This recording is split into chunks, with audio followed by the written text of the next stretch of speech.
Baik, kita akan bahas yaitu kelanjutan dari materi yang disampaikan di pertemuan ke-8. Berikutnya adalah masalah standarnya ya, standar arsitekturnya seperti apa gitu. Jadi mungkin dalam hal ini kira-kira teknologi apa yang dipakai, misalnya apakah wireless dan wireless yang mana dan seterusnya, itu menjadi kepentingan untuk mendukung arsitektur tersebut mungkin ya. Kira-kira seperti itu. Kemudian kita lihat bahwa di dalam arsitektur standar ini mungkin lebih simpel ya, artinya cukup dengan 4 lapis di sini, 4 layer. Yang pertama adalah physical layer atau link layer di sini, dan di sana akan disampaikan bagaimana standar wireless yang mensupport ini semua, dan juga bagaimana standar throughput-nya yang bisa diambil atau diacu. Kemudian berikutnya network layer, dan yang ketiga adalah transport layer, dan yang keempat adalah application layer. Di sini mungkin kita akan bicara juga yaitu adalah HTTP maupun juga CAP, tapi banyakkan yang baru ya sebagai protokol layer aplikasi adalah CAP. Walaupun di sini juga ada MQTT mungkin ya. Jadi ini adalah protokol-protokol yang ada di layer aplikasi. Kita bahas satu persatu bagaimana. Yang pertama yaitu adalah bagaimana mengenai physical atau link layer di sini. Nah, kalau kita lihat di sini mulai dari apa yang dikatakan sebagai mungkin membentuk ya suatu grup protokol dalam hal ini di sini. Yang skenario-nya adalah mensupport IoT tentunya. Jadi dalam hal ini kita tahu misalnya 802.15.4 ini juga atau ZigBee ini itu betul-betul sudah cukup lumayan ya. Artinya di sini bahwa bisa berada di level di layer yang lain. ZigBee sini ya tidak selamanya berada di level fisik tentunya ya, karena perkembangan tadi di sini. Selain ZigBee tentu ada yang namanya Wi-Fi. Nah, ini Wi-Fi-nya khusus yang itu adalah yang low power tentunya. Jadi dalam hal ini di sini adalah betul-betul yang bisa menarik ya, yang bisa diimplementasikan di IoT tentunya. Jadi kalau misalnya high power atau medium power Wi-Fi mungkin tidak masuk ke dalam support IoT tentunya seperti itu.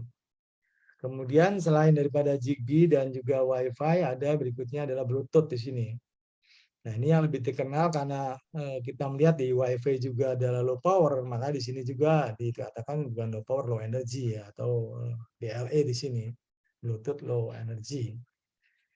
Jadi di sini cocok nampaknya ya untuk mensupport IoT tersebut ya. Dan juga mungkin sudah banyak digunakan di sini ya. Untuk smartphone ini mungkin sudah termasuk di dalamnya sudah ada Bluetooth. Tinggal kita lihat bagaimana ring kerja pada frekuensi berapa ya sehingga bisa menghasilkan low energy ya. Dan kemudian yang berikutnya adalah yaitu khusus untuk PLC di sini, mungkin untuk yang istilahnya non wireless di sini ya. Jadi ternyata PLC juga bisa mensupport IoT dalam hal ini ya di layar basic tentunya. Jadi kalau kita lihat di sini bahwa apa yang ada di dalam 3 grup di sini, apakah itu adalah ZigBee, kemudian juga Wi-Fi maupun juga Bluetooth, itu pada prinsipnya dikatakan sebagai untuk mensupport wireless tentunya ya, komunikasi IoT yang wireless. Sementara yang terakhir di sini yang PLC tentunya adalah untuk yang wire communication tentunya ya. Artinya based on cable tentunya. Nah, seperti itu. Jadi kita detailkan kembali bagaimana yang mendukung di layar fisik itu seperti apa ya. Jadi paling tidak di sini bahwa kita mengenal adanya ZigBee, Wi-Fi, dan juga Bluetooth ini adalah mensupport secara wireless untuk kebutuhan IoT tentunya seperti itu. Oke, berikutnya kita lihat di sini mungkin secara detail ya. Kita bahas apa yang dikatakan dengan 802.15.4 di sini atau ZigBee di sini. Itu seperti bicara di layer fisik dan juga di layer MAC tentunya ya, di layer di sini. Tentu juga tidak menginginkan adanya kompleksitas di sini, cukup ya sederhana gitu ya. Kemudian juga bahwa seperti tadi dinyatakan bahwa low power ataupun low energy di sini konsumsinya. Cuman kalau kita lihat tentu menghasilkan kondisi yang namanya low bit rate tentunya di sini ya. Jadi konektivitasnya dengan bit rate yang rendah tentunya. Tapi ternyata banyak dipakai juga di sini ya. Di sini tinggal kita bagaimana masalah frekuensi yang non lisensi di sini ya, yang bisa dipakai mungkin. Misalnya kita ambil contohnya di sini adalah untuk 868 sampai 868,6. Jadi ringnya cuma 0,6 mega ini ya. Itu dipakai di Eropa ya, memang betul-betul pada yang sempit. Kemudian kita lihat juga makanya menghasilkan power maupun juga low bit rate ya. Kemudian juga yang familinya di sini itu juga sama low bit rate juga, cuman di sini mungkin dia lebih menunjukkan bahwa jaraknya sudah cukup berkembang sampai dengan 100 meter ya. Nah, di situ itu adalah familinya tentu daripada 802.15.4 atau GV. Nah, dengan demikian maka grup ini atau family ini dia bertugas yaitu adalah untuk memastikan bagaimana interoperabilitas antara perangkat atau device yang dibuat oleh pabrik yang berbeda ya. Ini penting ya bagaimanapun juga satu pabrik A dan pabrik B dengan membuat device masing-masing. Nah, kemudian bagaimana di sini interoperabilitasnya harus bisa dijaga ya. Sehingga di sini akhirnya bisa mendapatkan customer yang banyak dan juga memperluas potensi daripada sistem adopsi yang seperti itu antara dua pabrik yang berbeda ya. Nah, ini masuk ke dalam Zigbee Alliance ya. Jadi dia yang menjembatkan sebagai interface tentunya ya, supaya interoperabilitasnya jalan ya. Sama mungkin yang kaitannya dengan beberapa device yang mendukung IoT dalam hal ini. Oke, berikutnya adalah bagaimana dengan Wi-Fi. Jadi kira-kira karakteristik Zigbee seperti yang disampaikan tadi, pada prinsipnya adalah low bit rate ya, tapi lumayan di sini Zigbee punya jangkauan yang lebih luas, bisa walaupun masih dalam aliansi ya, tapi punya jangkauan yang sampai dengan 100 meter. Nah, bagaimana yang kedua di sini adalah Wi-Fi di sini. Jadi yang biasa dikenal adalah 802.11ah di sini ya. Itu betul-betul sudah mulai bahwa dia mensupport untuk standar wireless di IoT di sini. Makanya ada dikenal juga dikatakan sebagai Wi-Fi Halo ya. Atau seperti tadi di dalam Zigbee juga punya aliansi, di sini juga ada Wi-Fi aliansi. Jadi dengan kata lain di sini bahwa sebagai penunjukan bahwa dia mampu dengan power yang sangat efisien di sini. Misalnya kita tahu bahwa Wi-Fi ini cocok ya untuk rumah ya, sehingga smart home ini juga tentu kita harus menggunakan Wi-Fi yang namanya Wi-Fi Halo tentunya ya, atau 8011AH ya, atau juga Wi-Fi aliansinya kira-kira seperti itu. Tidak hanya di smart home tapi juga bisa untuk kendaraan mungkin ya, atau juga untuk masalah kesehatan oleh dokter dan seterusnya ya, atau juga di industri. Jadi cukup luas di sini ya, termasuk juga kita bicara di pertanian ya, dan juga lingkungannya lebih luas di sini adalah di smart city. Jadi sangat dominan di sini dibandingkan Zigbee. Mungkin areanya lebih luas di sini ya. Kalau kita lihat frekuensinya juga bekerja pada band yang lebih tinggi di sini 800 MHz. Kemudian juga jangkauannya kalau kita lihat nih ada lagi yang aliansi Wi-Fi yaitu adalah 802.11ah yaitu sampai dengan 8.000 device ya. Jadi untuk smart city saya pikir bagus ini ya karena cukup banyak. Dan ringnya adalah 1 kilometer. Jadi menarik juga orang banyak menggunakannya dibanding mungkin dengan Zigbee tadi atau 80154 ya. Jadi 802.11ah ini fleksibel ya. Dan di sini juga di sini tentu bisa untuk dengan device-device yang lain ya. Dan di sini mungkin untuk smart parking juga dibutuhkan WiFi ya, karena jangkauannya cukup lumayan ya, dengan 100 km. Jadi beberapa kelompok atau beberapa penggunaan itu bisa menjadi satu selama satu wilayah 1 km, dan mungkin device-nya ribuan masih bisa dihandle dengan WiFi low power ini atau WiFi halo. Kira-kira di sini. Jadi perkembangan terobosan yang adanya 802.11ah ini adalah cukup menarik tentunya ya bagi dunia telekomunikasi, khususnya di jaringan IoT. Kemudian setelah Zigbee, kemudian tadi WiFi yang paling banyak ininya dengan menghandle sekian banyak ya, dan jangkauannya cukup luas. Sekarang kita pelajari bagaimana Bluetooth yang banyak mungkin adalah di smartphone di sini ya. Jadi di sini juga dikatakan sebagai sebuah standar tentunya untuk protokol ini, yaitu sama bahwa low energy ataupun low power di sini. Itu kriterianya yang mendukung IoT supportnya adalah seperti itu. Nah, mungkin berbeda dengan WiFi di sini komunikasinya mungkin ya nggak sejauh sampai dengan 1 km ya, Bluetooth paling ya berapa meter saja mungkin ya.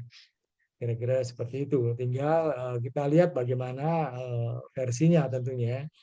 Jadi versi 4.2 itu tentu adalah dinyatakan juga masih dengan versi 4 mungkin ya, dari IP4. Jadi dikatakan juga sama low energy consumption di sini. Kemudian juga kalau yang lain yaitu adalah versi 6.0. Nah, ini udah pakai versi 6 tentunya ya. Nah, IP-nya. Jadi di sini cocok juga untuk beberapa jumlah yang mungkin device-nya lebih banyak ya. Tapi tetap dibandingkan dengan WiFi Halo akan lebih kecil. Kemudian di sini bahwa ada juga bahwa bagaimana Bluetooth ini betul-betul sebagai sebuah smart thing ya. Jadi terutama mungkin masuk ke rumah gitu ya. Misalnya dengan versi 4-nya. Jadi dimungkinkan juga. Silakan saja apakah versi 4 atau versi 6, yang penting adalah bisa connected ya. Artinya bahwa sensor-sensor itu bisa dipakai untuk kebutuhan kita, untuk butuh data dan yang lain-lain tentunya ya. Dan juga di sini karena memang jangkauannya pendek, jadi dikatakan sebagai connection less ya, service. Jadi dengan kata lain di sini bahwa ada di samping versi 4, versi 6 juga ada versi 5-nya di sini. Jadi biasanya untuk navigasi ya, sama di sini dengan menggunakan energi yang rendah juga ya. Jadi untuk ketiga tadi apakah dia Zigbee maupun juga WiFi maupun juga Bluetooth, itu yang penting digarisbawahi bahwa dia adalah konsumsi energinya adalah rendah, kira-kira seperti itu.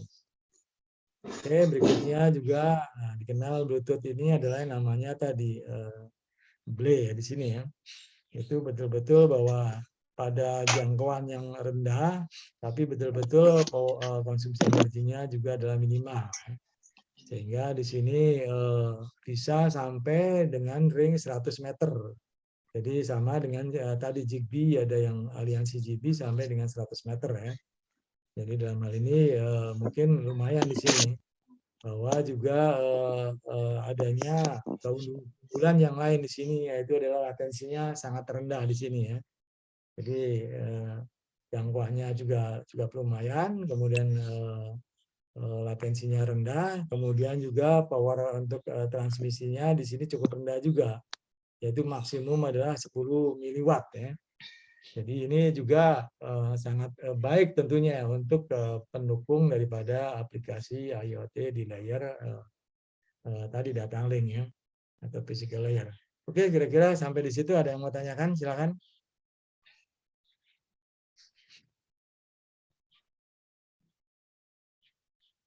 Sudah 21 orang ya, bagus, tinggal 3 lagi. Nah, berikutnya tadi adalah untuk yang wireless, sekarang untuk yang wireline, terutama digunakan adalah power line tentunya ya. Jadi perlu juga bahwa ternyata IoT ini perlu didukung juga misalnya dengan protokol yang namanya smart grid ya. Jadi menggunakan PLC tentunya. Nah, tinggal bagaimana di sana kriterianya tentunya ya. Apakah pakai home plug, apakah pakai G3 PLC dan seterusnya ya. Nah, misalnya kita lihat misalnya menggunakan modem PLC di sini. Ya, kalau kita lihat ini frekuensinya sangat rendah ya, hanya 42 sampai dengan 88 kHz di sini. Jadi jauh dibandingkan dengan yang Wi-Fi maupun juga yang Zigbee tadi ya. Nampaknya sangat kecil di sini frekuensi operasinya. Kemudian yang lain sudah mulai meningkat di sini, yaitu adalah dengan home plug di sini. Jadi home plug di sini juga frekuensinya sudah mulai naik dibandingkan dengan yang prim ya.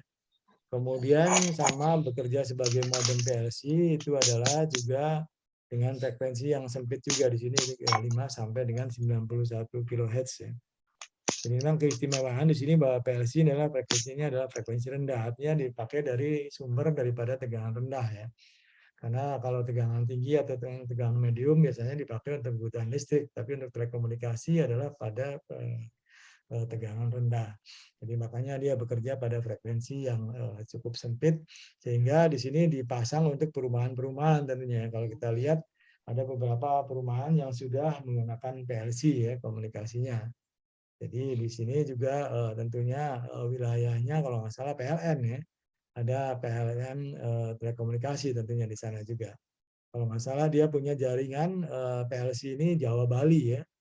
Jadi cukup luas juga gitu ternyata. Dan mungkin nggak tahu mereka jualnya ada perusahaan sendiri tentunya ya. Namanya apa kalau nggak salah lupa lagi. Yang di Jakarta itu ya. Itu anak perusahaan daripada PLN. Khusus bekerja di wilayah telekomunikasi dengan teknologi PLC ya. Oke. Ada yang mau tanyakan? Apa?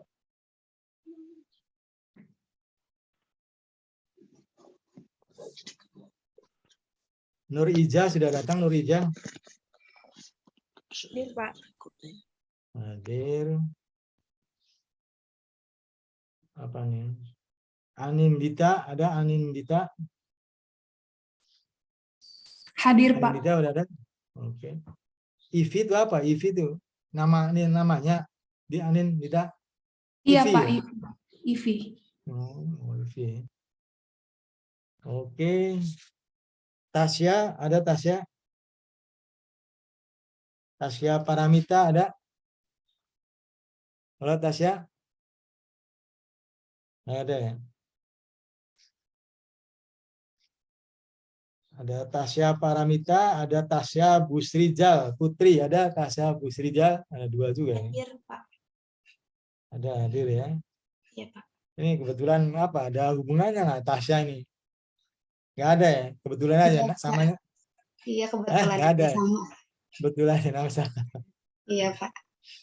Oke, Jalfa ada Jalfa? Jalfa ada Jalfa? Halo? Jalfa apakah ada? Nggak ada. Aninda Febiani tadi ada ya?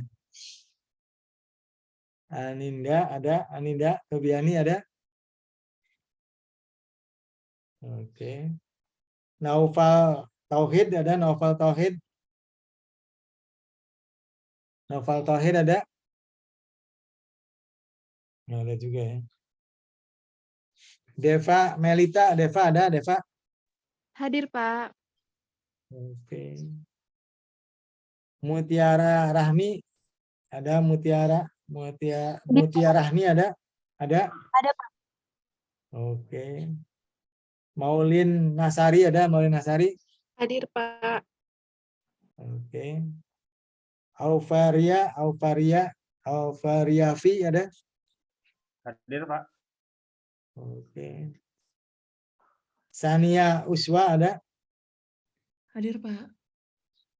Oke. Yasara Labiba Hadir, ada? Bapak. Hadir, Pak. Oke. Rizky Rahman Nur? Hadir, Pak. Hadir. Nur Hafid, Farid ada? Hadir, Pak. Anka Sidik apa? Anka Sid apa nih? Sidki. Anka ada? Hadir, Pak. Oke. Nisa Evi ada?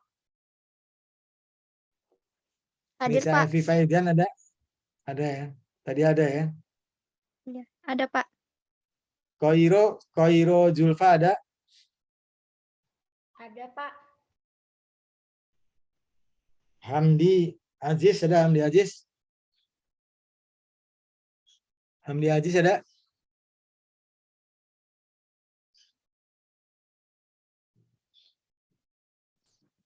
Arif Rabi ada? Arif Badi ada? Arif Badi?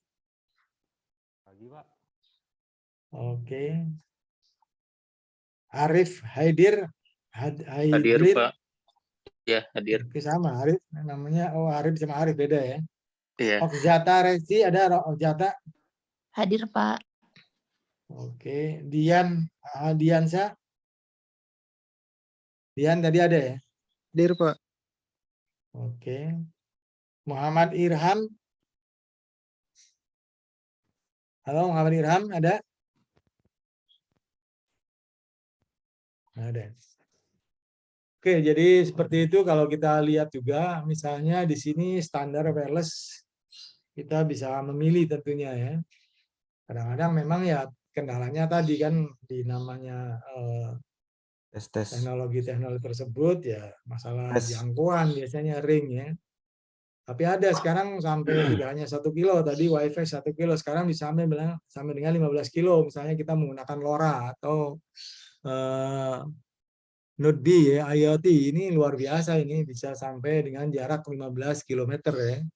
Ini bagus kita kalau bisa menggunakan eksperimen yaitu dengan standar ini gitu kan. Nah, cuman mungkin kendalanya apa di sini ya seperti tadi bahwa mungkin data rate-nya atau bit rate-nya nggak gede-gede amat di sini ya. Di sini memang BIT ini lebih besar ya. Tapi yang LoRa ini adalah kecil sekali ya. Jadi 11.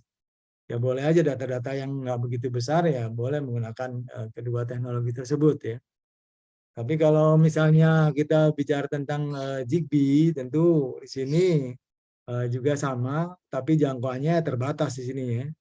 Jadi yang penting memang di situ satu sisi adalah kita butuh power efficiency atau low energy, di sisi lain kita tidak mendapatkan jarak yang bagus tentunya ya. Nah seperti itu. Jadi bit rate-nya juga sama kira-kira ya cukup rendah ya, tapi bisa dipakai nih ya. Nah, seperti itu. Kemudian kalau misalnya kita ingin lebih besar di sini seperti tadi misalnya juga kita bisa menggunakan yang lain tentunya ya. Ya lain yang 802.11H tadi, yang lain bisa juga kita menggunakan yang A ataupun G ataupun yang lain ataupun AD ya di sini. Cuman jaraknya adalah sangat terbatas juga hanya 30 atau 10 meter ya, kira-kira seperti itu. Jadi aliansi yang tadi WiFi Halo itu belum ada di sini tentunya ya. Tapi lumayan jangkauannya bisa 1 kilometer dan juga bit rate-nya sudah cukup relevan besar ya. Kira-kira seperti itu. Jadi ini adalah yang mendukung untuk IoT tentunya yang kita bisa gunakan. Tapi kalau RFID juga banyak ya, RFID juga banyak ini dipakai.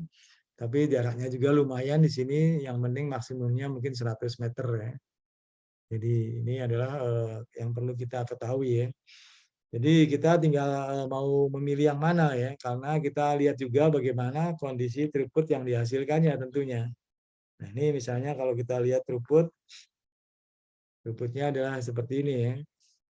Jadi kalau tadi misalnya kita mau menggunakan WiFi ya, yang ini throughputnya memang luar biasa besar ya. Tapi jaraknya di sini terbatas sepertinya tadinya 30 meter ya dari daerah sini tentunya ya. Nah, seperti itu. Tapi kalau kita misalnya dengan menggunakan teknologi tadi yang lebih besar ya, misalnya kita ingin menjangkau kita dengan menggunakan Inut B tadi ya, itu bisa menggunakan jarak yang cukup jauh di sini ya. Nah, seperti itu. Jadi demikian pula juga kalau kita mau menggunakan Bluetooth dan yang lain-lain Zigbee juga kendalanya adalah di jarak tentunya dan juga throughput-nya nggak begitu besar ya, masih daerah sini ya. Jadi throughput-nya tetap kalah dibandingkan dengan kita menggunakan jaringan seluler ya. Seperti itu. Oke. Jadi memang kendalanya di jarak dalam hal ini ya. Jadi kalau mau menggunakan jarak, tapi throughput-nya yang tidak begitu besar, ya kita ambil di daerah sini tentunya ya. Ini adalah suatu pilihan tentunya, bagaimanapun juga untuk mensupport transmisi atau data IoT tentunya. Oke, kira-kira seperti itu ya apa yang ada di dalam lapis basic maupun juga link data link tadi ya. Sebagai arsitektur standar di yang pertama tadi. Ada yang mau tanyakan? Silahkan.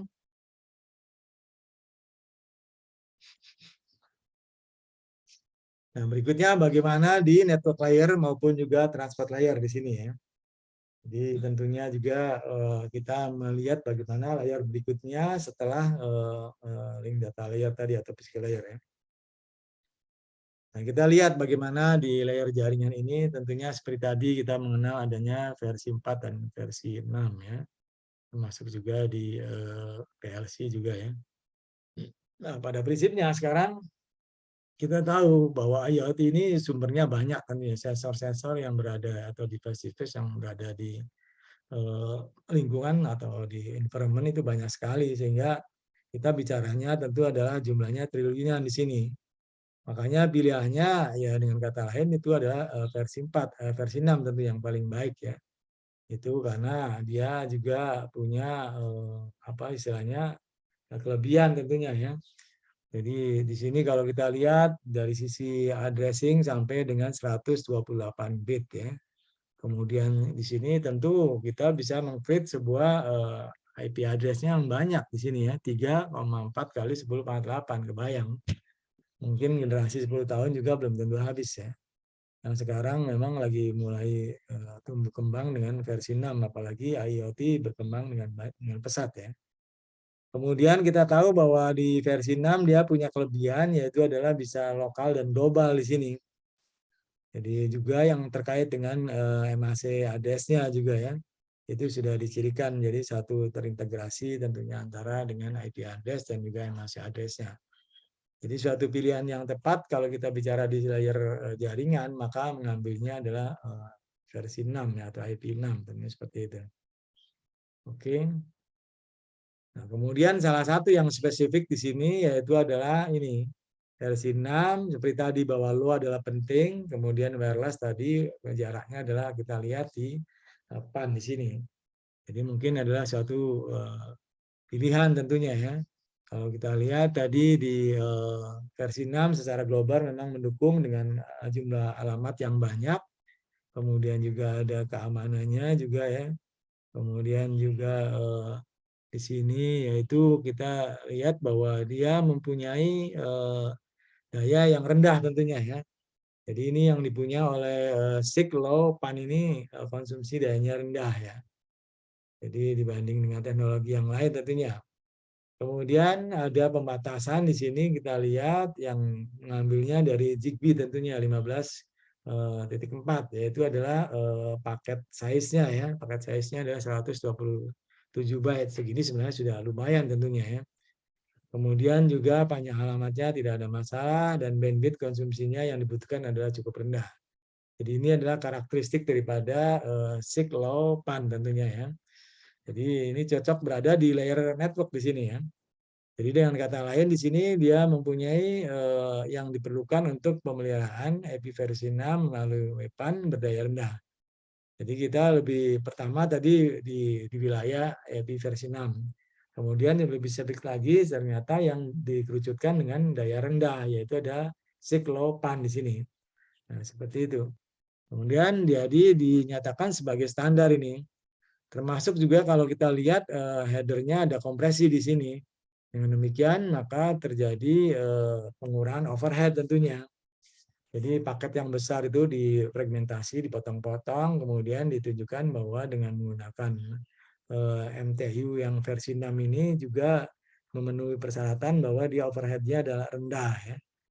Jadi dengan demikian dia akan mudah dengan meneruskan ke link layer atau di bawahnya untuk menghitung ataupun pengiriman multi hop ya. Jadi untuk jaringan yang multi hop itu adalah support sekali dengan menggunakan Cyclopan ini. Oke, kira-kira itu di jaringan ya tentunya. Jadi penting juga kita tidak hanya secara global tadi versi 6, tapi dikaitkan dengan versi 6 yang memang betul-betul low power di sini, yaitu yang masuk jadi adalah Cyclopan di sini ya.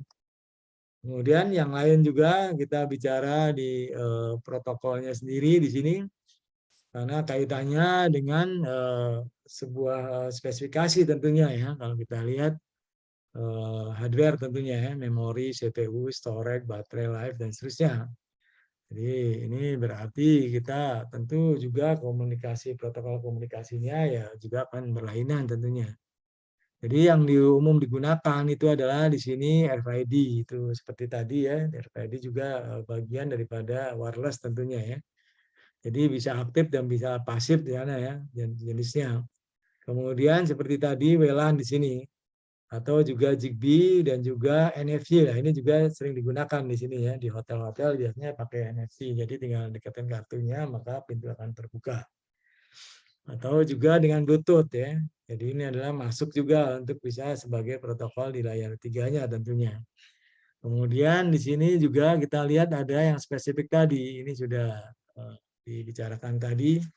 Itu sudah disetujui oleh standar yang namanya Internet Engineering Task Force ya. Nah, seperti itu. Kemudian juga cocok juga bahwa di sini protokol M2M atau mesin to mesin ini dia menggunakan 2 kriteria yang masing-masing, satu CAP berdasarkan pada UDP, sedangkan MQTT berdasarkan pada TCP ya. Kemudian IP layer teknologi seperti ini adalah masih dimungkinkan kita ada menggunakan versi 4 ya, tapi umumnya ada tadi kita bicarakan adalah versi 6. Jadi versi 6, versi 4 berarti ini bukan SIG tentunya ya. Jadi 4 low WPAN ada nggak? Saya belum kenal ya adanya 4 low PAN ya. Yang ada adalah SIG low PAN di sini sudah kita kenal. Oke, kira-kira seperti itu. Jadi ini adalah yang ada di layar 3. Pertama kita dikaitkan dengan IP versi 6, kemudian didukung dengan SIG low PAN, kemudian ditambahkan lagi dengan beberapa teknologi yang mensupport yang masuk ke dalam layar 3. Kira-kira dimungkinkan seperti itu. Ada yang mau tanyakan? Silakan.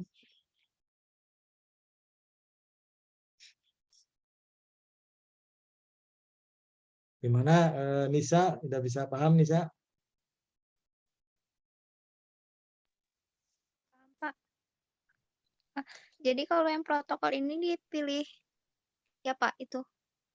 Kita Kenapa? pilih yang network protokol ini pilih Pak. Iya.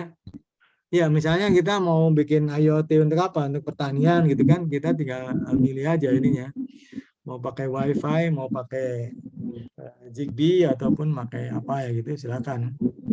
Tapi ya kendalanya di jarak. Kalau misalnya kita ingin jaraknya lebih besar ya mungkin kita bisa menggunakan yang lain ya. Gitu. Karena tadi Zigbee terbatas, kemudian NFC juga sebenarnya terbatas juga ya. Bluetooth juga terbatas. Mungkin kalau di pertanian mungkin lebih menggunakan WiFi ya. Terus dipakai juga misalnya dengan SIG low PAN di sini mungkin masih bisa dipakai ya. Karena disupport oleh dengan IP versi 6. Mungkin karena device yang kita taruh di pertanian sangat banyak. Kita pas kalau gitu ya dengan mengcreate IP yang lebih banyak sesuai dengan jumlah sensornya tentunya seperti itu. Oke. Pak.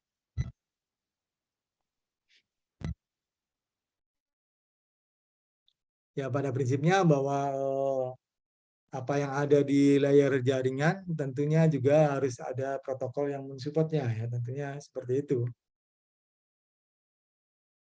Walaupun mungkin mengatakan tadi kalau kita lihat bahwa apa yang kita kenal tadi di Zigbee, kemudian juga WiFi ya, kemudian juga Bluetooth itu sebenarnya ada di layar bawah ya, di layar link tadi, data link tadi.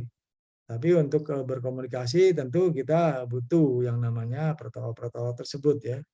untuk melanjutkan, yaitu hubungan antara satu sensor dengan sensor yang lain, artinya sebuah network ya. Jadi makanya dikatakan sebagai protokol jaringan di sini ya. Nah, seperti itu. Oke, nah sekarang bagaimana kita lihat berikutnya adalah protokol komunikasinya ya. Jadi ini adalah protokol di layar 3, kemudian ini penjelasan daripada protokol komunikasinya. Kita lihat bahwa dari sudut pandang jaringan dan komunikasi, jadi kita bicara di network tadi, network protokolnya sendiri, dan ini komunikasi protokolnya. Itu dapat dipandang sebagai sebuah agregasi dari jaringan. Termasuk kita bermacam-macam tentunya tadi ya, kita bisa menggunakan 3G, 4G, CDMA, dan seterusnya, atau WLAN, atau juga WSN, dan MANET, dan seterusnya. Itu kalau kita lihat bahwa itu sebagai sebuah sumber ataupun kumpulan ya dari beberapa network tentunya yang mendukung. Jadi dengan kata lain bahwa di sini sifatnya adalah konektivitasnya tanpa batas, adalah persyaratan utama untuk IoT kalau bisa seperti itu. Kemudian kecepatan komunikasi jaringan, keandalan dan daya tahan koneksi akan mempengaruhi pengalaman IoT sendiri secara keseluruhan. Jadi bisa saja di sini bahwa koneksinya suka putus, berarti pengalamannya akan terpengaruh ya, seperti itu. Atau koneksi jaringannya juga misalnya rendah, jadi dampaknya adalah ke pengelamatan IoT tentunya. Jadi dengan munculnya jaringan kecepatan tinggi, misalnya 5G lah, ini muncul lagi udah 6IP, versi 6 ditambah lagi dengan 5G, maka di sini kita butuh adanya komunikasi jaringan untuk lokal dan juga perkotaan yang lebih tinggi seperti tadi Wi-Fi, ya, Bluetooth, dan juga tambahan lagi adalah WiMAX di sini dimungkinkan. Jadi membuat interkoneksi satu sama lain, kemudian juga membuat objek jaringan yang saling terhubung, tampaknya adalah sangat menjadi kebutuhan yang layak. Akan tetapi dengan komunikasi protokol yang berbeda membuat jaringan objek yang saling berhubungan tampaknya layak berurusan dengan protokol komunikasi berbeda yang menghubungkan lingkungan itu masih menjadi tantangan. Jadi ini bagaimana sudah ininya berbeda ya, satu pakai Wi-Fi, satu pakai Bluetooth, satu pakai WiMAX. Nah, ini saling berhubungan. Nah, tentu yang dibutuhkan adalah protokol komunikasinya tentunya. Nah, tinggal kita ambil referensinya di sini, yaitu adalah dengan menggunakan layer komunikasi ya. Apakah di sini yang pertama seperti tadi adalah physical handling layer, kemudian yang kedua adalah network layer, kemudian yang ketiga adalah transport layer dan application layer. Di sini tentu kita lihat masing-masing sudah bicara yang di layar ini digunakan. Mungkin di sini adalah wireless ya, jadi ada Bluetooth, Wi-Fi, dan NFC misalnya ya. Kalau misalnya ada referensi lain yang untuk wireline, misalnya ada PLC dan seperti tadi ya. Kemudian di layar network IP versi 4 maupun versi 6 ya. Tinggal mau dikhususkan tadi misalnya adalah untuk yang SIG LoWPAN. Seperti itu. Kemudian di transportnya pakai Zigbee, juga pakai UDP maupun TCP ya. Kemudian di sini aplikasinya tentu ada dua, CHP sama HTTP. Nah, ini adalah sebagai referensi bagaimana antara protokol yang berbeda saling berkomunikasi tentunya, dan ini merupakan suatu tantangan yang ada di jaringan IoT tentunya ya, seperti itu.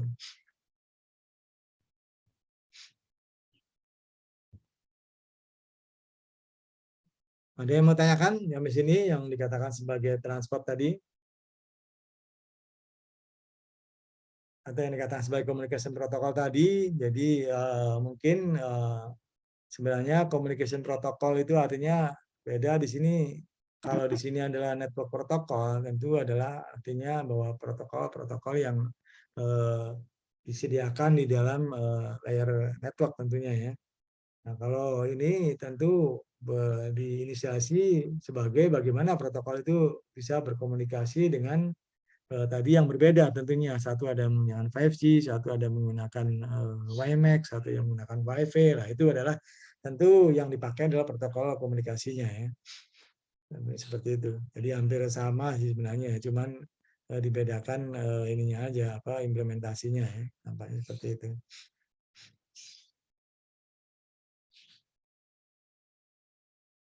Nah, berikutnya adalah di layer transport. Di sini bahwa skenario daripada IoT biasanya membutuhkan pendekatan komunikasi yang hemat energi. Tadi yang langkah pertama ya. Kemudian juga datanya ringan di sini ya, datanya kecil dan tidak menggunakan CPU kalau bisa seperti itu. Tapi sekarang adanya perkembangan yang lebih pesat lagi tentunya layer transport itu dituntut tentunya lebih ini lagi ya, lebih fleksibel lagi. Ini adalah hasil daripada keterbatasan kemampuan objek pintar tadi, smart sync tadi ya. Untuk alasan ini makanya pilihan yang paling tepat adalah UDP di sini untuk berkomunikasi di layar transport ini. Jadi dengan pertimbangan di situ gitu. Kemudian tentu saja bahwa pilihan ini mengakibatkan ketidaknyamanan atau ketidakmungkinan menikmati beberapa fitur yang disediakan oleh TCP. Seperti transmisi ulang, pemesanan, kontrol, kemacetan, dan seterusnya. Karena di UDP tidak ada tentunya. Makanya akhirnya kalau kita lihat di layar aplikasi ada sebuah komunikasi antara satu berbasis TCP, satu berbasis UDP. Ya. Ini kita lihat. Nah, kira-kira seperti itu. Walaupun memang ada protokol yang lain di sini yang mungkin dibahas, yaitu adalah seperti SCP. Ya. Itu juga mungkin, tapi di sini biasanya untuk aplikasi yang sifatnya adalah stream control. Ya. Nah, itu adalah seperti itu yang ada di layar transport. Jadi kalau kita lihat di sini di layar transport, protokol-protokol yang terlibat di sini, yaitu adalah hanya paling utama di sini adalah TCP dan UDP ya. Ini adalah seperti itu. Tinggal nanti di layar aplikasinya di sini. Apakah dia menggunakan seperti tadi COAP ataukah dengan MQTT ataukah dengan juga HTTP misalnya. Itu adalah dimungkinkan di sini. Kemudian kalau kita lihat di sini juga, misalnya kita menggunakan TCP UDP ini adalah tergantung daripada message-nya. Itu modelnya tentu adalah berbeda ya. Ada yang sifatnya publish subscribe ya. Ada juga yang sifatnya ada request respon yang paling sering ini ya. Nah seperti itu. Jadi tipe-tipe dua ini dimiliki oleh TCP dan UDP sebagai protokol transport. Kemudian di samping IoT juga dibutuhkan adalah masalah security ya. Jadi kalau kita lihat apa klasifikasinya ada high, ada medium, dan juga ada yang tidak ada sama sekali di sini ya. Jadi kita tentu adalah yang berkeinginan adalah tentu yang high tentunya ya. Jadi misalnya di sini walaupun MQTT ini untuk mesin to mesin ya, tapi kalau kriteria di keamanannya masih dalam medium fasenya ya. Kalau CAP juga medium sama ya. Nah, seperti itu. Jadi misalnya dengan DDS ini baru dia punya keamanannya adalah high tentunya ya. Kira-kira seperti itu di DDS ya. Ini ada include dengan keamanan, makanya dia high tentunya. Dan di sini keamanan makin tinggi biasanya dipakai untuk kebutuhan-kebutuhan yang spesifik ya, misalnya untuk militer gitu, wajar ya. Kemudian kalau misalnya perusahaan-perusahaan tentu juga bisa menggunakannya ya, asal mampu bayar ya, tentunya seperti itu. Kemudian kalau yang lain MQTT maupun juga CHP itu pada prinsipnya bisa digunakan secara eksperimen tentunya ya, dengan menggunakan topologi arsitektur yang adalah paling utama adalah untuk tree ya, kira-kira seperti itu. Oke, ada yang mau tanyakan sampai dengan protokol transport di sini?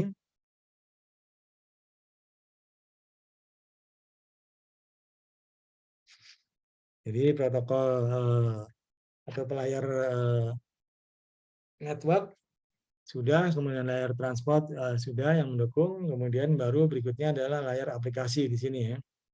Jadi layar aplikasi akan kita bicarakan adalah CAP dengan HTTP, walaupun nanti kita sebagai pembanding kita bicarakan dengan MQTT ya. Nah, kita lihat bahwa kita bicara di layar CAP atau layar aplikasi, kita bicara CAP.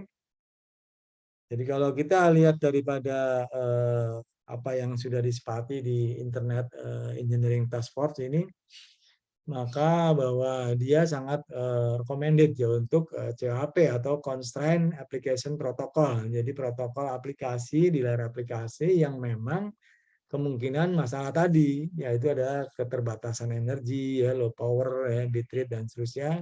Maka ini adalah cocoknya ada CHP. Dan sudah ada di sini juga RFC-nya juga ya, RFC 7252. Jadi di sini ini dengan kita bagaimana merancangnya dengan secara hati-hati, gitu ya.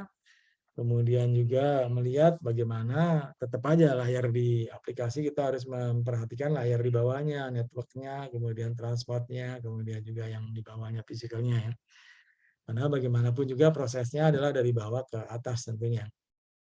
Jadi kita tahu bahwa CHP ini menggunakan format biner ya.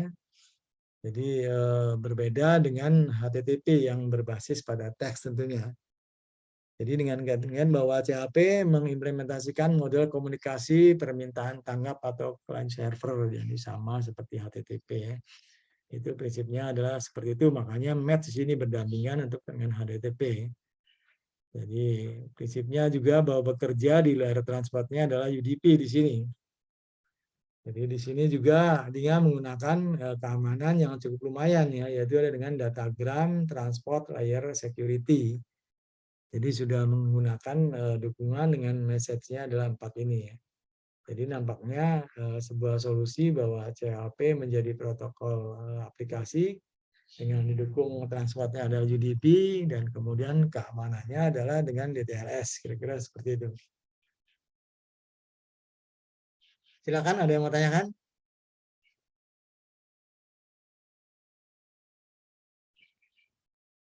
Nah, ini adalah pasangannya ya. Kalau kita lihat di sini bahwa mengingatkan bahwa IoT juga punya layer seperti tadi, bahwa secara prinsip juga dia sama-sama ya kalau kita lihat ada MAC ya. Jadi ini adalah satu tadi. Nah, kalau kita lihat di sini networknya seperti tadi adalah di spesifiknya kalau bisa di 6 ya. Ya kan? 6 LoWPAN di sini. Kemudian kalau di internet kan masih IP aja ya, bisa 6, bisa 4. Kemudian transportnya kalau prinsipnya sih adalah ya UDP tentunya. Sehingga kalau di sini adalah HTTP, itu basisnya TCP, kalau di sini CHP adalah basisnya adalah UDP, kira-kira seperti itu.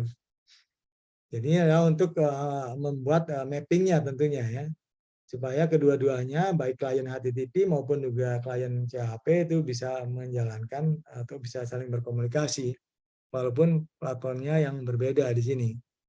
Nah, ini adalah kita bisa sebut sebagai yang namanya full interoperability antara kedua klien tersebut gitu kan. Ataupun antara klien dan server. Rencananya seperti itu. Jadi di sini adalah fleksibilitas daripada CHP ya, yang bisa berkomunikasi dengan server HTTP. Demikian pula klien HTTP bisa berkomunikasi dengan server CHP. Dasarnya adalah seperti ini matchingnya ya. Oke, berikutnya. Nah, kita lihat detail tentang messaging yang ada di CHP. Apa itu? Jadi kita lihat di gambar di sini ya tentunya ya. Bahwa di sini ada yang namanya layar paling bawah adalah messaging ya. Jadi tentu adalah untuk apa ini? Untuk duplication ya. Untuk duplication juga untuk yang sifatnya reliability dan juga retransmisi. Jadi walaupun dia pakainya adalah UDP ya, tapi di sini sudah menggunakan istilahnya dari transmisi sama seperti karakteristik yang ada di TCP. Makanya di sini hebatnya di situ ya. Jadi dia pakai UDP dengan keamanan DTLS ya. Tapi di sini messagingnya dia menggunakan komunikasi UDP. Padahal karakteristiknya di sini adalah TCP ya. Kalau kita lihat. Nah, kemudian yang lain adalah yang request respon di sini. Itu dikatakan sebagai interaksi yang sifatnya RESTful ya. Jadi menggunakan perintah-perintah get, post, dan seterusnya ini seperti tadi ya. Itu bagian daripada yang ada di dalam CHP tentunya. Kemudian yang lain yaitu berbasis pada URI tentunya ya. Jadi kira-kira seperti itu yang membuat bagaimana UDP berkarakteristik HTTP ya, atau UDP berkarakteristik TCP ya. dengan menggunakan CHP ini. Platform CHP menjadi sesuatu yang menjembatani antara TCP dengan UDP ya. Kira-kira seperti protokol transportnya tentunya. Sedangkan di aplikasi layarnya memang beda-beda ininya, satu menggunakan CHP, satu menggunakan HTTP, tapi keduanya bisa berkomunikasi gitu ya. Kedua klien tersebut bisa memanfaatkan server yang satu server CHP juga ada server yang HTTP. Kira-kira seperti itu.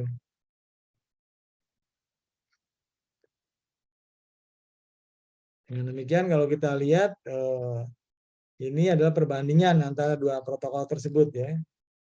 Jadi seperti tadi di transport protokolnya berbeda, ada satu TCP, satu UDP ya. Kemudian, nah ini di layer networknya dia spesifik sebenarnya di SIG LoWPAN di sini ya. Tapi di sini tentu adalah tidak spesifik ya, masih bisa versi 4 dan bisa versi 6 ya. Atau menggunakan layer IP. Seperti itu. Kemudian apalagi di sini misalnya arsitektur modelnya seperti apa ya. Jadi di sini sama seperti adanya client server seperti tadi, atau juga dikatakan dengan publish sama subscribe ya, modelnya seperti itu.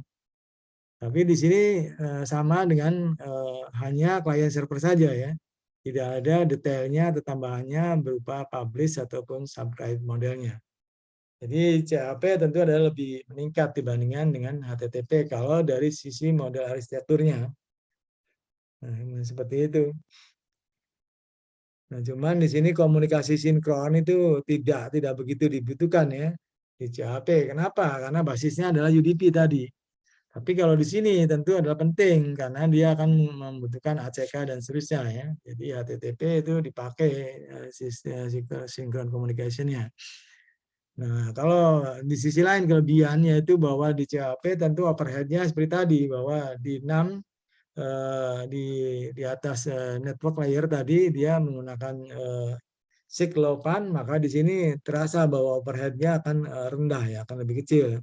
Sedangkan di HTTP adalah besar tentunya ya. Nah, seperti itu. Dengan demikian aplikasinya juga spesifik di sini adalah untuk mesin-to-mesin misalnya ya. Dan juga bagaimana yang sifatnya ada resource yang constraint ya, yang menjadi keterbatasan di sini. Jadi sebuah network kemudian ada device-device yang memang orientasinya adalah resource constraint, maka cocok digunakan CHP. Sementara kalau di HTTP kita sudah sering ya, di sini adalah device-device yang mungkin cukup menggunakan internet, kemudian bisa dikomunikasikan satu dengan yang lain. Artinya di sini resource-nya tidak ada masalah ya. Oke, kira-kira seperti itu. Ada yang mau tanyakan? Silakan. Sampai sekarang udah ada masuk belum? Tasya Paramita ada belum? Tasya Paramita? Belum ada juga.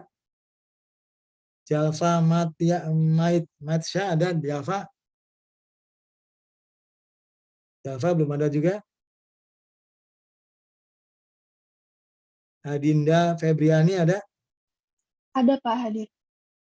Oke, hadir. Naufal Tauhid ada?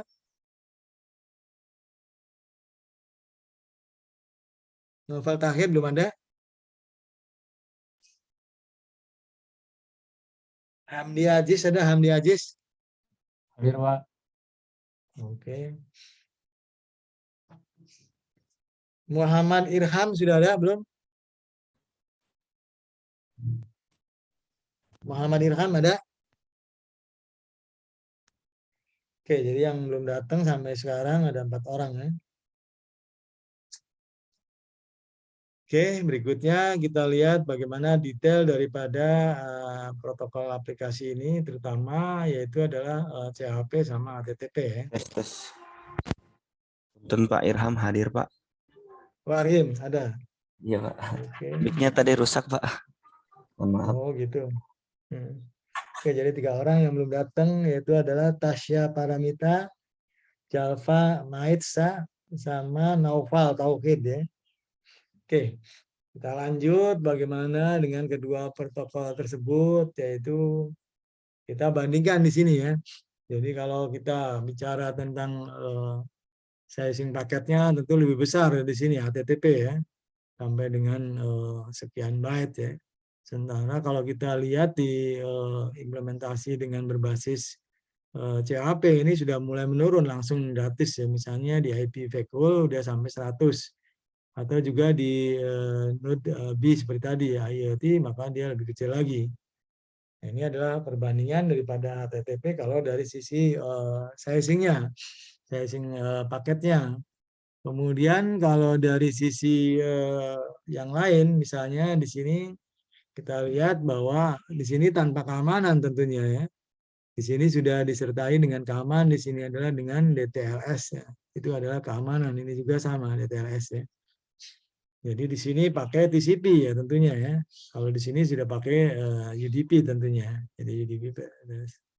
Kemudian lebih spesifik lagi kalau di sini di IP IoT backhaul masih pakai IP, tapi di sini sudah menggunakan spesifik yaitu adalah Cyclopan ya. Jadi ini yang kasus IoT murni menggunakan CHP, kemudian dia mengimplementasikan bahwa di network protokol network layarnya menggunakan Cyclopan ya. Kira-kira seperti itu. Jadi ini betul-betul murni CHP ya. Kalau di yang sebelah ini di IoT backhaul masih menggunakan IP di sini. Kalau di sini sudah spesifik menggunakan CHP ya, atau menggunakan artinya Cyclopan ya namanya seperti ini. Jadi CHP-nya di sini yang murni ya, totalitas ya. Artinya dari layar ke layar sudah menggunakan semuanya adalah kriteria IoT ya, yang mendukung IoT.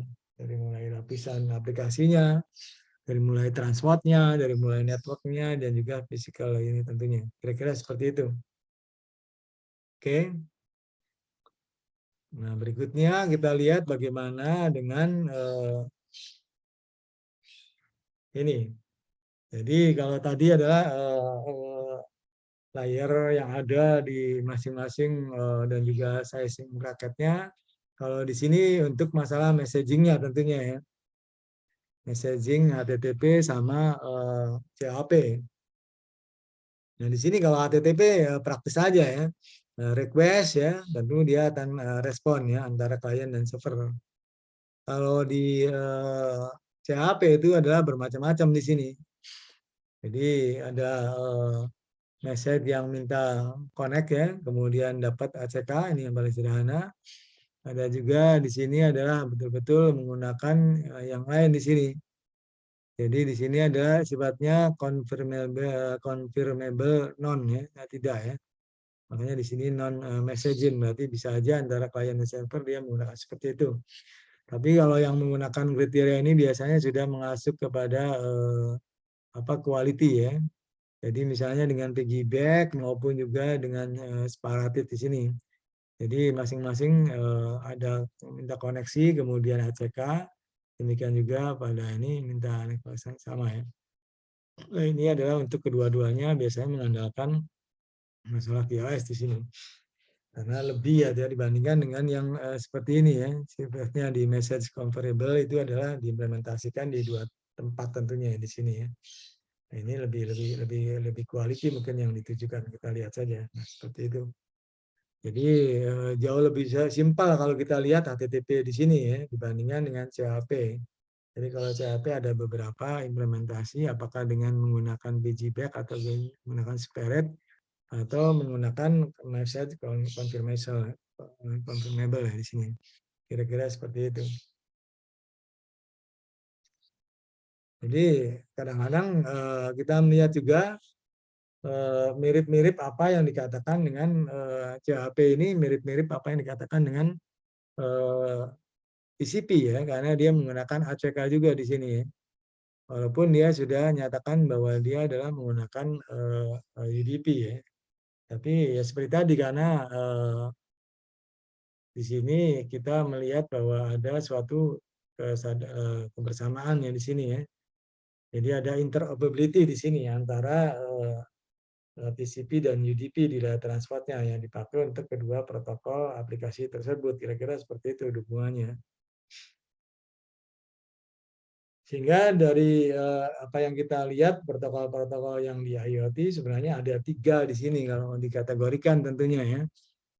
Jadi yang sifatnya umum di sini, apakah dia berbasis IP atau juga SNMP, itu sudah lama tentunya ya. Artinya di sini kita bisa memanage, memonitor, ya, mengkonfigurasi device, dan ini tentu adalah yang metode lama di sini IP dan SNMPT, walaupun IP-nya nanti ada seperti tadi, ada spesifik versi 6, kemudian basic, low, PAN, dan seterusnya ya. Kemudian juga, nah ini versi barunya nih. Jadi seperti ada CAP tadi yang sudah dikembangkan memenuhi daripada constraint device constraint ya. Dan juga mungkin memang masih terbatas masalah hardware-nya dan juga akurasinya, itu adalah resource-nya juga mungkin nggak banyak, itu adalah CHP tentunya ya. Walaupun kriterianya ya termasuk baru.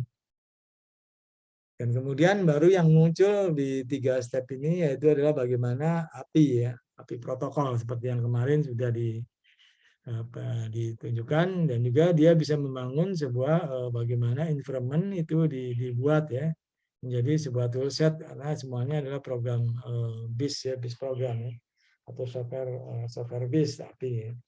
Nah, kalau kita lihat klasifikasinya ada 3 tersebut tentunya di dalam IoT. Jadi versi lama IP dan SNMPP, versi baru ada CAP, kemudian versi softwarenya adalah dengan API tentunya, API protokol. Nah, dan dengan yang lain kemudian kita lihat bagaimana pada prinsipnya KMTTT dengan CAP, yaitu prinsipnya adalah untuk komunikasi M2M tentunya ya. Jadi dikatakan bahwa seamless integrasi ya antara fisikal dan dunia objeknya. Jadi kita bicara di geografi yang terdistribusi ya. Jadi di sini betul-betul kita tidak menginginkan terlalu banyak campur oleh manusia. Jadi kita serahkan aja kepada device ya. Kita bisa lakukan komunikasi antara satu dengan yang lain, antara satu device dengan device yang lain melalui M2M communication. Kira-kira seperti itu.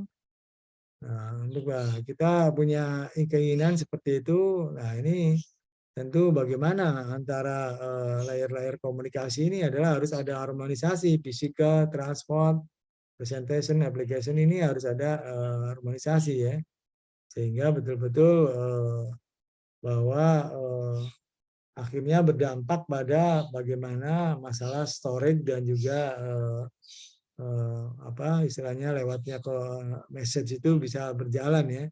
Nah seperti itu. Kalau misalnya ada sebuah bersamaan di dalam tiap layernya tentunya adalah seperti itu, maka akan diinginkan bahwa protokol membantu dan juga artinya cukup komunikasinya mesin ke mesin aja, manusia juga tidak ikut terlalu campur terlalu banyak, kira-kira seperti itu. Jadi idealnya semua kacamatanya berbasis protokol ya untuk membangun IoT tersebut tentunya.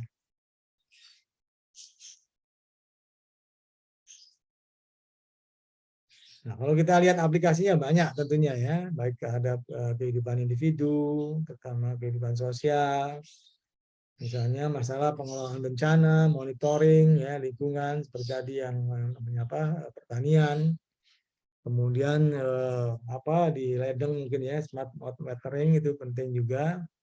Jadi kita tahu, dan walaupun dasarnya mungkin dari WSN ya, tapi akhirnya bisa berkembang menjadi IoT, menjadi smart watering ya.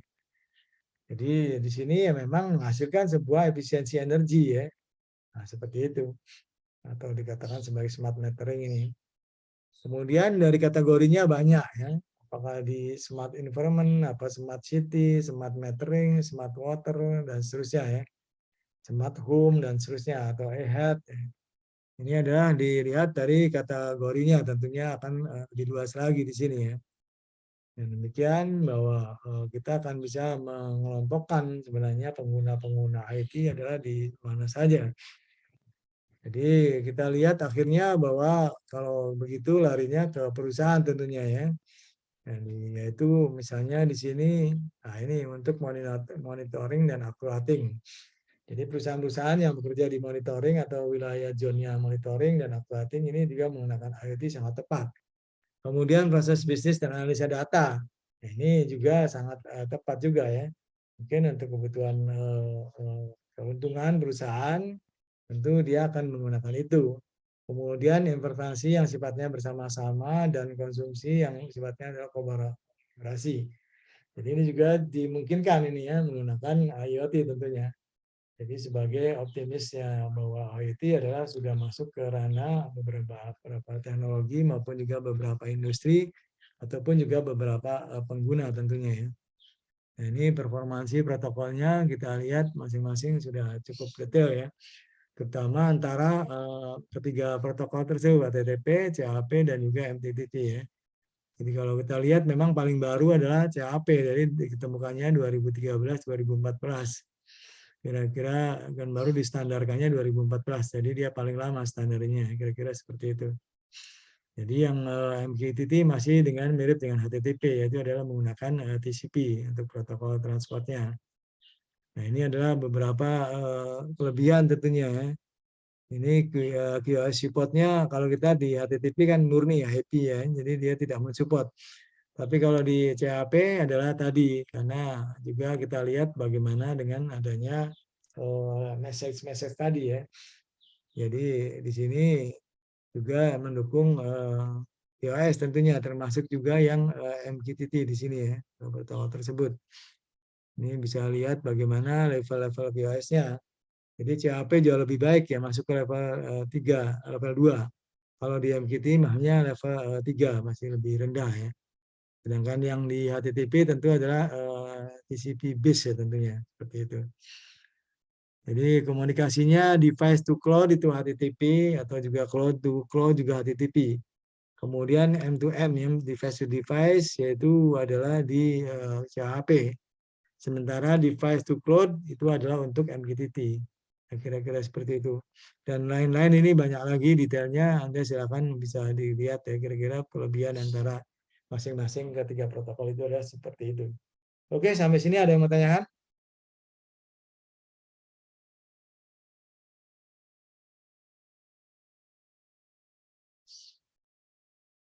Sudah cukup jelas?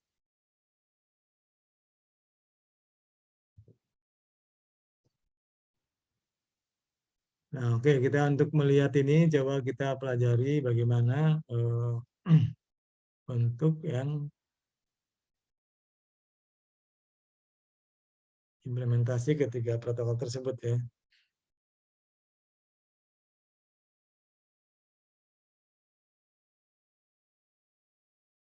Nah, ini adalah contoh daripada aplikasi IoT menggunakan protokol QTT ya.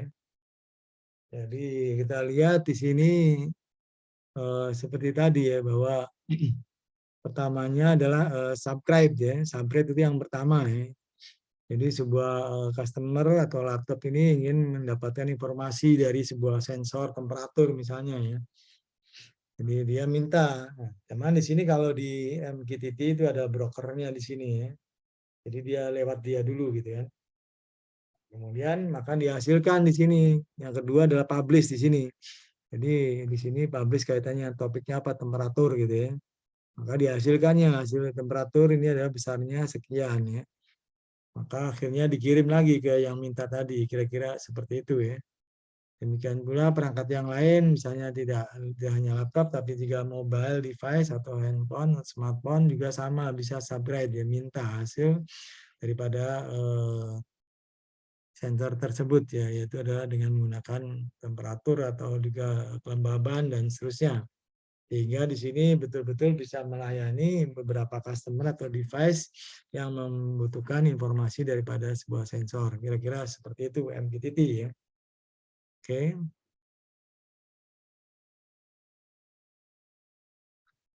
Kemudian kalau kita lihat yang lain, yaitu adalah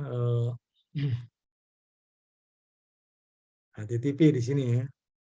Jadi HTTP yang kita sering menggunakannya nih di web server tentunya.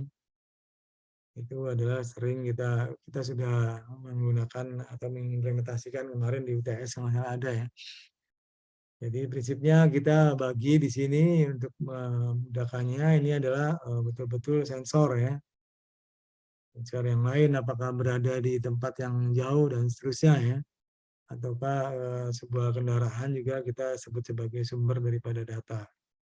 Kemudian seperti tadi kita menggunakan WiFi ya, WiFi low energy ya, tadi WiFi halo misalnya. Nah, kemudian kita masuk ke jaringan mobile ya, karena di sini kumpulan manusia atau kumpulan usernya ada di sini tentunya ya. Nah, di sini adalah kumpulan daripada usernya di sini. Sehingga dengan demikian dia bisa mengetahui apa yang terjadi, apa yang kita butuhkan melalui jaringan internet maupun jaringan handphone ya, kira-kira seperti itu. Nah, ini tambahannya mungkin kita bisa membuat security tadi kalau pakai versi 6 ya. Kemudian untuk tracking atau tambahan juga untuk billing ya, karena mengakses data yang kita inginkan itu juga mungkin perlu billing, perlu catatan, perlu charge ya, di charge gitu ya. Kira-kira seperti itu ya. Jadi itu adalah HTTP pasti tidak lepas daripada internet bisnya ya. Internet bit maupun juga komunikasi antara ini sudah ada masuk internet bisnya juga ya. Kira-kira seperti itu.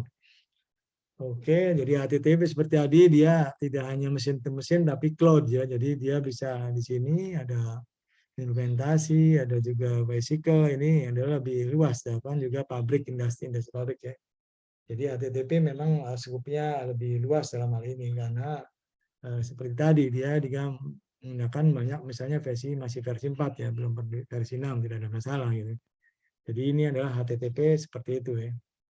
Kemudian berikutnya yang lain kita lihat adalah,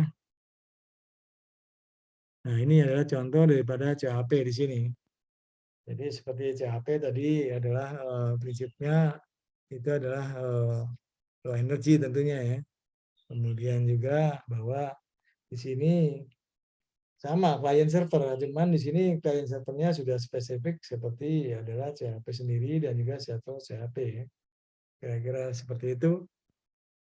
Jadi kemudian di sini juga tambahan tentu adalah dengan menggunakan apa yang namanya proxy tentunya ya. Nah, seperti itu. Jadi bagian utama di sini adalah adanya di sini bagian pertama ya. Jadi kita lihat adanya proxy yang sifatnya tadi adalah RESTful daripada CHP. Dan ini bisa dikatakan mau kasih apa ini? Misalnya dengan microcontroller. Ada masalah dengan microcontroller ya. Kemudian ada server, ini bagian yang keduanya tentunya. Kita lihat di CHP ini bagian kedua. Kira-kira seperti itu. Kemudian berikutnya adalah klien. Ini adalah klien sebagai bagian ketiganya tentunya. Jadi kira-kira seperti itu diklasifikasi di dalam mensupport bahwa ini adalah CHP environment ya, atau CHP network lah seperti itu ya. Kira-kira seperti itu. Jadi kita juga sama di sini. Kita lihat bagaimana mendeteksi suatu kelembaban ya pada suatu objek juga bisa. Kalau tadi di MQT dia mendeteksi temperatur. Nah, itu juga bisa dilakukan tentunya. Siapa yang kerja ini ya tentu langsung dihandle oleh microcontroller ya. Misalnya kita lihat ya, mungkin nggak perlu WiFi, pakai Bluetooth aja ya, dan sensor kelembabannya. Jadi dengan demikian hasil ini bisa masuk ke ini ya. Sehingga dengan demikian klien tentu adalah bisa menikmati apa yang disampaikan oleh sensor kelembaban. Kira-kira seperti itu. Jadi siapa yang bekerja keras ya tentunya adalah sensor sendiri dan juga microcontrollernya tentunya.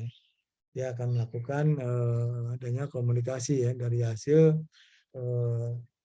kelembabannya berapa gitu ya. Kira-kira seperti itu. Oke, ada yang mau tanyakan? Sampai di sini.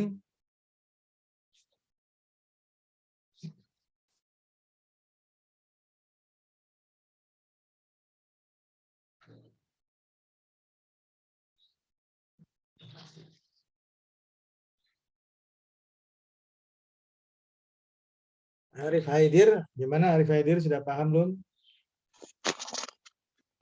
Iya, Pak.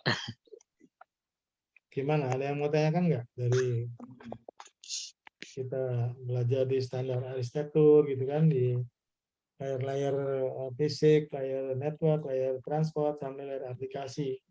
Kemudian kita spesifik ke protokol aplikasinya tentunya ya. Yaitu adalah CHP sama gimana?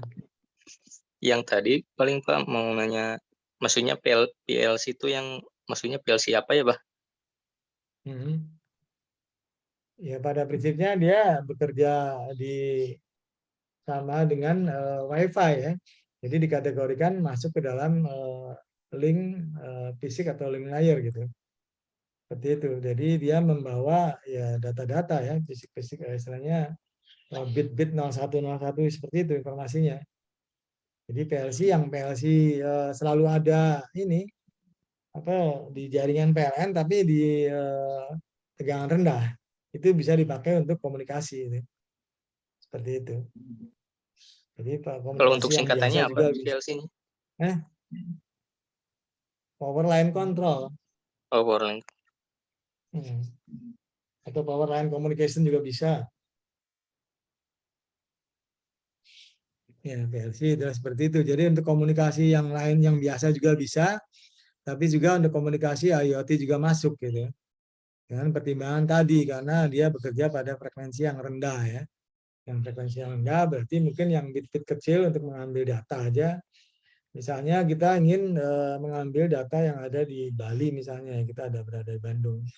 Kita jaraknya jauh itu kan. Mungkin kalau pakai apa aja nggak bisa, WiFi juga nggak bisa, pakai ini nggak bisa. Kemudian ya pakai PLC bisa mungkin kita lihat pakai perjalanan yang panjang itu masuk ke dalam daya rendah ya, bukan daya menengah, bukan daya tinggi. Kalau daya menengah, daya tinggi itu istrinya listrik tentunya ya, bukan komunikasi. Nah seperti itu.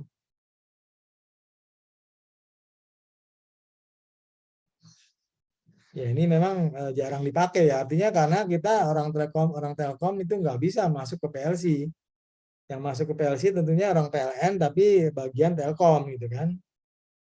Apa namanya perusahaannya tuh lupa lagi ya di Jakarta itu. Power apa, lupa ada powernya gitu ya. Ada juga alumni kita kerja di sana ya. Gitu. Nah, dia khusus untuk menangani telekomunikasi. Jadi juga mencari pelanggan-pelanggan untuk telekomunikasi dan juga listrik gitu. Jadi pelanggan PLC misalnya ada di Jakarta, di Serpong atau di mana gitu ya. Dia punya perumahan, dia sudah menggunakan PLC. Jadi dia tidak masuk ke dalam pelanggan Telkom. Dia PLN-nya dia pakai pelanggan PLN, juga Telkomnya pakai pelanggan PLN gitu. Dengan naruh di rumahnya ada modem PLC-nya. Jadi dia juga sama bisa berkomunikasi dengan yang lain ya, dengan jaringan yang punya Telkom gitu. Tapi lewatnya adalah PLC, yaitu adalah pelanggan daripada power yang rendah ya. Kira-kira seperti itu. Jadi jaringan Telkomnya nggak ada, dia punya jaringan PLN, tapi dia bekerja pada frekuensi yang rendah, PLC. Kira-kira gitu, Haidar. Iya Pak, Jadi makasih Pak. sudah mulai masuk ke perumahan-perumahan ya PLC itu ya, teknologi PLC. Ya karena ada smart grid dan seterusnya itu kan juga sangat cocok ya dengan menggunakan sistem sensor ataupun IoT ini dipakai ke sana. Gitu. Ada lagi yang mau tanyakan? Silakan. Saya boleh Pak. Iya boleh. Silakan siapa? Irham Pak. Kalau yang IP Silakan. ya Pak. IP versi 6 ini apa kenapa ya masih belum masif digunakan ya Pak?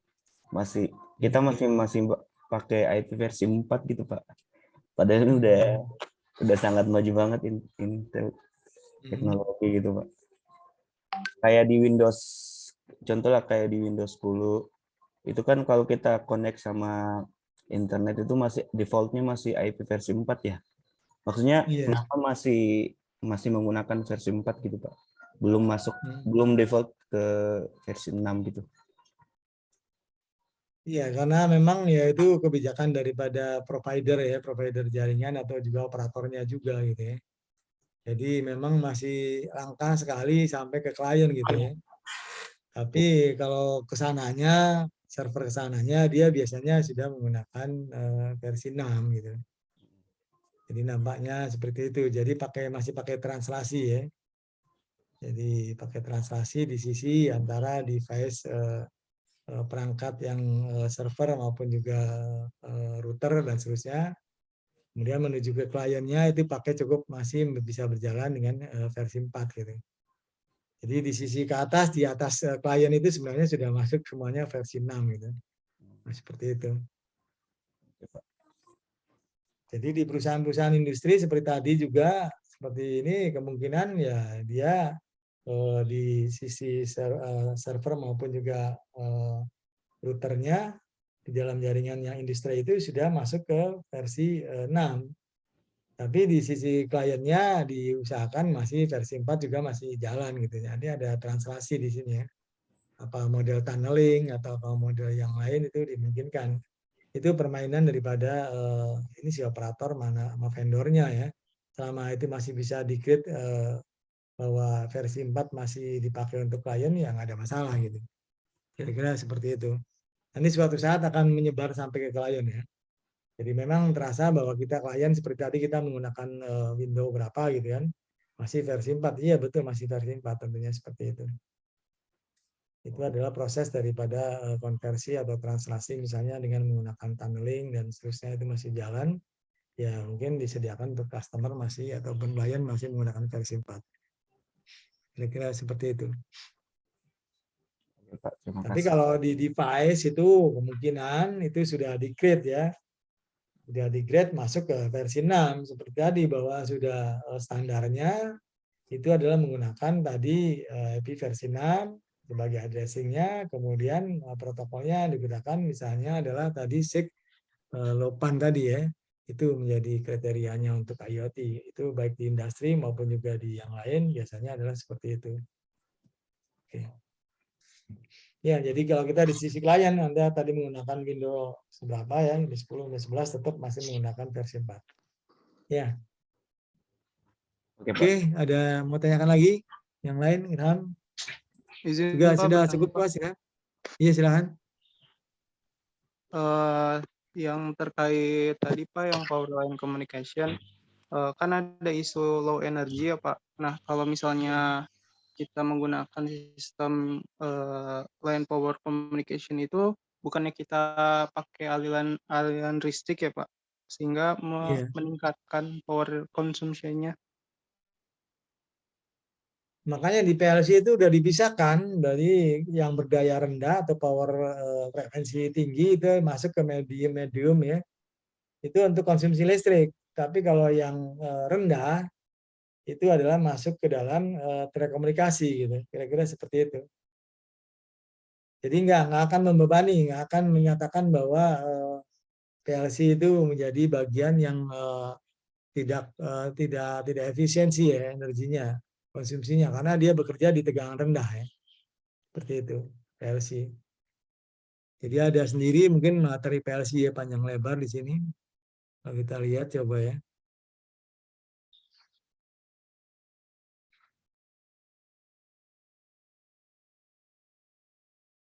Ini ada PLC.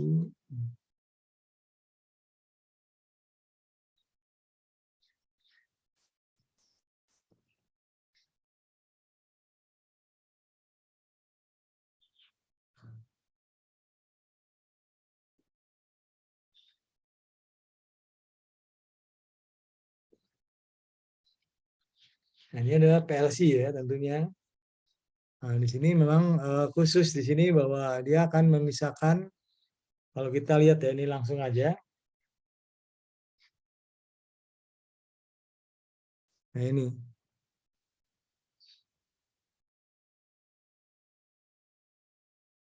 Nah ini. Jadi kalau kita lihat di sini, nah ini ya. Jadi kalau kita lihat di sini sebagai customer ada di sini tentunya ya. Nah, dia menggunakan modem nih, modem PLC-nya dipakai ya. Dan masuk ke dalam kriteria broadband tentunya ya, pelanggan di sini. Nah, ini juga sama, dia menggunakan tiang listrik ini juga sama ya. Nah, tiang listrik kan dipunyai juga oleh Jawa Bali ya, terutama dia ada PLC-nya di sana. Nah, ini juga dia bisa koneksi ke internet ya, dengan menggunakan fiber maupun T1 di sini ya. Jadi adanya broadband injektor di sini ya. Kemudian ada ekstraktor, itu bisa mengekstraksi bagaimana daya yang untuk PLN, kemudian daya yang untuk telekomunikasi ya. Jadi di sini ada tegangan rendah tentunya. Nah, seperti itu. Ya, Dian, jadi dimungkinkan komunikasi menggunakan PLC tersebut ya. Jadi memanfaatkan telekomunikasi numpang di jaringan listrik gitu. Kira-kira seperti itu. Banyak di sini sistem-sistemnya ya. Jadi kita mau merancang sistem yang mana PLC-nya ya. Nah, ini seperti ini. Jadi ini adalah contoh perumahan mungkin ya. Kalau kita lihat di sini. Nah, ini pakai pakai fiber maupun DSL terserah ya. Jadi ini adalah perumahan-perumahan atau bukan apartemen-apartemen yang juga menggunakan tiang listrik tentunya, ya kan di sini kan, tiang listrik. Tapi sudah menggunakan modem PLC di sini koneksinya, tadi ada ekstraktor tadi ya. Nah, di situ. Jadi dia bisa melakukan komunikasi seperti yang kita punya di Telkom itu ya. Nah, ini kalau kita lihat juga di sana ada MDF, tapi di kita disebutnya di sini MDU ya. Jadi ada pencolokan kabel dan segala macam. Jadi rumah-rumah di sini ada PC, ada semuanya bisa terkonek ya. Jadi ini adalah low voltage tentunya ya. Bisa terkonek ke internet. Seperti tadi ya, kira-kira seperti itu. Oke, Dian bisa dibayangkan, bisa kebayang ya? Bisa Pak, tapi saya mau nanya lagi Pak. Kan jaringan listrik itu cenderung tidak stabil ya Pak. Apa itu berpengaruh kalau misalnya kita mengimplementasikannya di IoT untuk isu reliability-nya itu Pak? Ya tentu di PLN juga ada yang untuk menstabilkan tegangan rendah ya. Supaya bisa dipakai untuk IoT gitu, data-data IoT. Gitu. Ya karena memang di PLC ini terutama tadi kan pada space-space ring frekuensi yang cukup rendah ya yang bisa digunakan ya. Jadi dalam sekian kilo gitu. Jadi misalnya dia pada frekuensi yang tinggi seperti itu ya otomatis nanti banyak noise ya. Ada dero dan yang lain yang bisa mengganggu kemurnian daripada data gitu. Jadi pada ring-ring frekuensi tersebut ya bisa membawa data dengan tidak adanya noise ataupun dero-dero yang lain ya. Atau yang gangguan yang lain, kira-kira seperti itu. Jadi kalau misalnya untuk komunikasi seperti biasa, ya bisa jadi intinya masih dominan ada drone noise-nya. Tapi kalau komunikasi untuk yang IoT mungkin lebih spesifik lagi di sisi bandwidth-nya dia lebih spesifik seperti tadi sangat rendah ya. Nah, itu aman itu, artinya tidak kemungkinan kena gangguan atau noise ataupun yang lain-lain itu adalah sangat kecil ya. Sehingga data yang berjalan juga nampaknya tidak terganggu oleh sinyal-sinyal noise ataupun yang lain ya. Kira-kira seperti itu, Dian. Oh iya baik Pak, terima kasih Pak. Oke.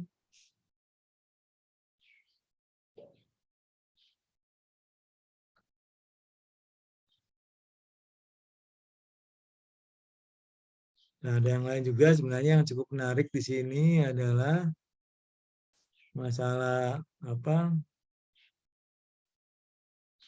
di ITUT yang Y2060 ya. Itu kalau dari segi model bisnisnya juga macam-macam di sini.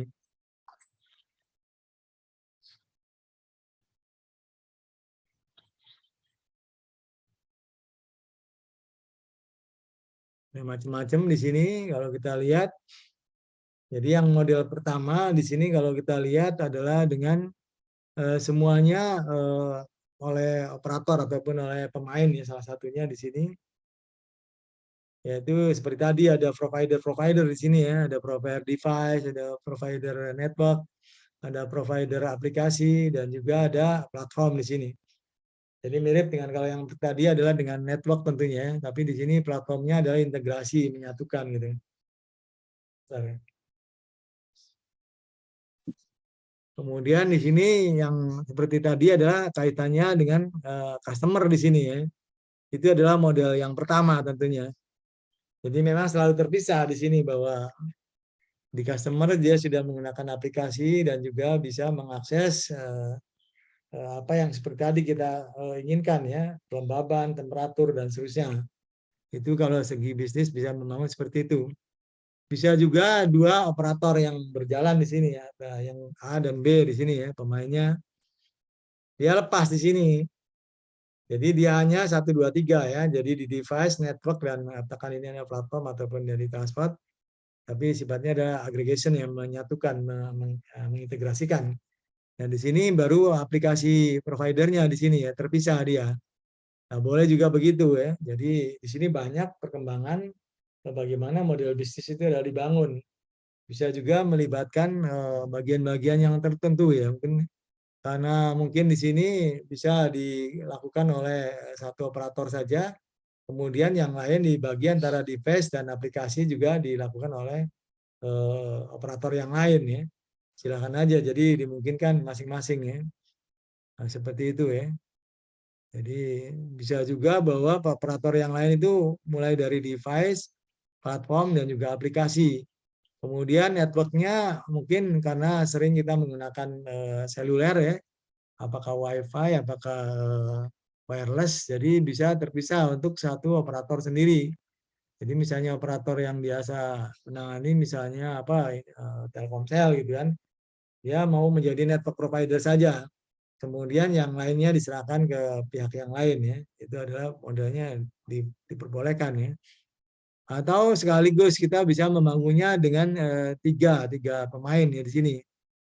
Jadi pemain A sama dengan yang tadi, dia hanya operator di jaringan saja, provider jaringan.